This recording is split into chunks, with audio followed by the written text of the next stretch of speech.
Well folks, Bruce here from the Coasters Club. Just watching some people here who haven't worked out the courtesy rule on the bridge. Now here's the bridge. All of the piles that hold the bridge up are in place. All of the cement that binds them together is in place.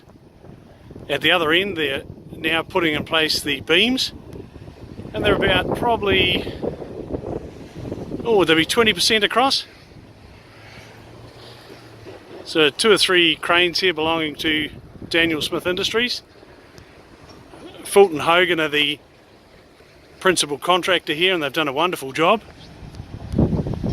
I see there's a lot of local contractors. I see Evan Jones building behind me, and a number of contractors. They tell me that this bridge will be opened before Christmas of this year, and that's pretty fast.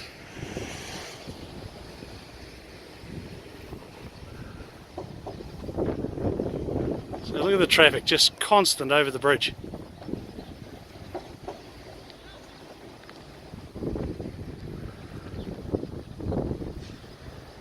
Absolutely fantastic. Alright folks, we'll catch you later.